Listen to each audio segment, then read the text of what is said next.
Nuk janë analistat që i morin ka 50 euro aty më na shordhu të dola për televizore të na kallëzu neve shka du të me hek për islam. Parreni Mario, as në foshnjore të islamit nuk jeni. Muhammed Asad, njani për ulemave të mëdhej të islamit, thët, neve nuk na nevojitën reforma islame, si që mendojnë disa musliman, sepse aja është vetë i përkryer.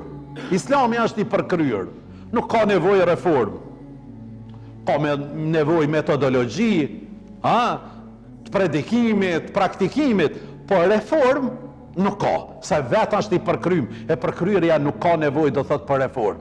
Kjo punë është si kur alfabeti, 36 shkronja, atja hekmi be një 2 se valloj shumë, dyqysh pa i si kish a i kinez nuk i kish që kaq, e na Shqepi kish mi ma shumë se aj, apo kuptan? Atja hekmi një 2, shka ja merr mendja, shka bëhet? Po bëhet që rregullim bëhet. Kështu është, kur është gjëja e përkryme, mja hek. Islami është i përkrym, nuk ka nevojë do thot për reform. Por, ajo që duhet të reformojmë është qëndrimi ynë ndaj islamit. Këta dojmë me reformu. Përtacia jonë, valla, këta përtacin tonë dojmë me reformu. Dojmë me dhez pak. Mendjemalësia jonë, dojmë me largu mendjemalësien. Shkurt pamësia jonë, shumë afat shkurt na të momentit. Këtë fast food po dojmë i bo këta sene.